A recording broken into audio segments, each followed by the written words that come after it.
अस्सलामु अलैकुम रहमतुल्लाहि व बरकातुहू। शब बारात पर हलवा बनाना कैसा है?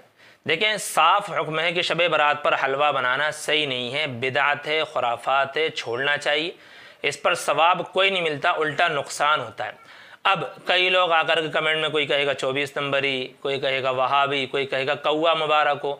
तो कौवे के ताल्लुक़ से आप हमारे ऊपर यानी उलमाए देवबंद पर इल्ज़ाम लगाते हैं। अहमद रज़ा साहब बरेलवी साहब ने भी अपनी किताब फतावा रज़विया में जिल्द नंबर 20 में कौवे को हलाल दिया। ये आपके सामने स्क्रीनशॉट है, आप इसको पढ़ सकते हो। और जो फतवा अहमद रज़ा साहब का है वही फतवा उलमाए देवबंद का भी है, क्योंकि उलमाए देवबंद भी हर कौवे को हलाल नहीं कहते, यही फतवा है। तो आपके कौवे वाले कमेंट तो शायद ख़त्म हो गए। अब 24 नंबर ही वहाँ भी कर लो। दूसरी बात कि हलवे बनाने के ताल्लुक़ से अब कई लोगों को एतराज़ हो रहा होगा कि भाई साल भर में एक बार तो हलवा खाने को मिलता है, उसी को आप गुनाह साबित कर दो। क्योंकि सोशल मीडिया पर आपको दूसरी तरफ इस तरह की ढेरों वीडियोस मिल जाएंगी जिसमें आपको ये दलीलें देते हुए मिलेंगे कि भाई आप शब बारात का हलवा बना सकते हो। जिसमें से एक दलील ये दी जाती है कि हुज़ूर अक़दस सल्लल्लाहु अलैहि वसल्लम का दांत मुबारक शहीद हो गया था। इसमें दो झूठ है। एक झूठ तो ये कि हुज़ूर अक़दस सल्लल्लाहु अलैहि वसल्लम के दांत मुबारक शहीद होने पर हलवा बनाया गया था, झूठ है, नहीं बनाया गया था। दूसरा झूठ ये कि हुज़ूर अक़दस सल्लल्लाहु अलैहि वसल्लम के दांत शाबान में यानी शब बारात में शहीद हुए थे, ये भी झूठ है। क्योंकि हुज़ूर अक़दस सल्लल्लाहु अलैहि वसल्लम का जो दांत मुबारक शहीद हुआ था वो ग़ज़वा उहद में हुआ था, जो दुश्मनों ने हमला करके दांत मुबारक शहीद कर दिया था। और ग़ज़वा उहद शव्वाल में हुआ था, जो शाबान के 2 महीने के बाद है। और शाबान उस तरफ से अगर आप देखो तो शव्वाल के 10 महीने के बाद आ रहा है। यानी ये तो अजीब बात है कि हुज़ूर अक़दस सल्लल्लाहु अलैहि वसल्लम के दंदान मुबारक शव्वाल में शहीद हुए और आप हलवा 10 महीने के बाद बना रहे हैं क्योंकि आप खा नहीं पा रहे। अजीब बात है, फालतू की बातें पता नहीं कहाँ कहाँ से ले आते हैं।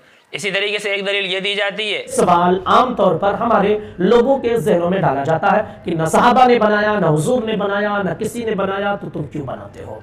जी हाँ, हम बनाते हैं। सुन्नी मीठा होता है इसलिए मीठी चीज़ ज़्यादा पसंद करता है। बाकी रहा हलवा बनाना, तो ज़ाहिर है कि मोमिन मीठा होता है और मीठे को पसंद करता है। मीठा होने का मतलब क्या हलवे की तरह मीठा होता है? उसमें शक्कर होती है कि साहब उसको चाट करके खाते हैं।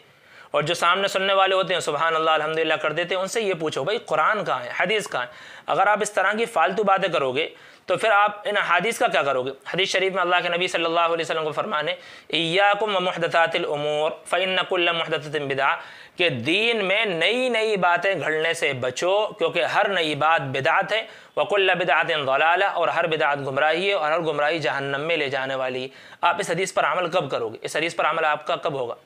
हर वो नई चीज़ जो दीन में आप करो, दीन समझ करके। वैसे तो बहुत सारी चीज़ें नई हैं भाई, आपके पंखे, कूलर, गाड़ी, घोड़े, बहुत सारी चीज़ें हैं जो नई हैं, जो आप सल्लल्लाहु अलैहि वसल्लम से साबित नहीं है, कहीं भी नहीं थी। लेकिन इसको कोई दीन नहीं समझता।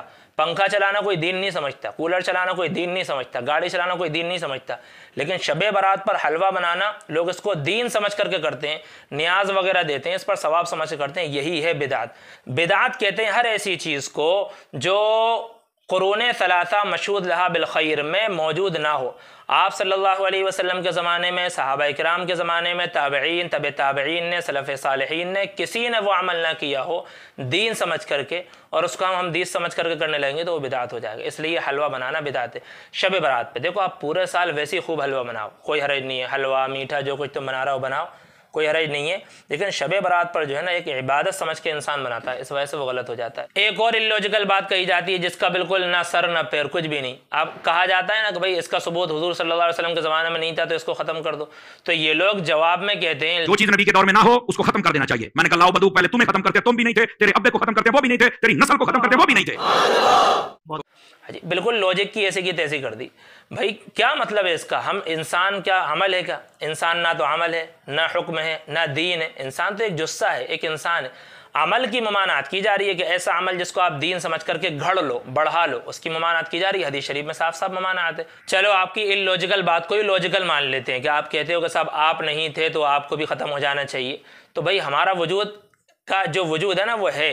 औलाद का होना क्या हुजूर सल्लल्लाहु अलैहि वसल्लम साबित नहीं है? हुजूर सल्लल्लाहु अलैहि वसल्लम की औलाद थी, निकाह हुआ था, बस वही अमल हम भी कर रहे हैं तो वजूद तो पाया गया ना। अजीब फालतू की बात है। अल्लाह के बंदो, कुरान और हदीस की पर आओ। हम हलवा खाने से नहीं रोक रहा, आप गुस्सा ना हो। आप खूब खाओ, लेकिन दूसरे दिनों में खाओ। बस ये कि जो पेट भरू जो मुल्ला हैं, इनको इस दिन में चंदे मिल जाते हैं, पैसे मिल जाते हैं, हलवे खाने को मिल जाते हैं, तो खूबी आपके सामने आएंगी। और सामने वालों की बिल्कुल ज़बान बंद होती है कि भाई ये क्या है, कुरान से पेश कर रहे हैं, हदीस से पेश कर रहे हैं, कुछ नहीं। मोमिन मीठा होता है तो मीठे को पसंद करता है। एक हदीस पेश की जाती है, आप सल्लल्लाहु अलैहि वसल्लम मीठे को पसंद फरमाते थे, ये दलील है, लेकिन इस बात की क्या दलील है कि शब बारात पर ही पसंद फरमाते थे? इसलिए सही चीज़ को चुनें और जो फालतू बातें हैं उसको बराए करम एक तरफ करें। उन पर अमल करना गुनाह तो हो सकता है, लेकिन सवाब नहीं हो सकता।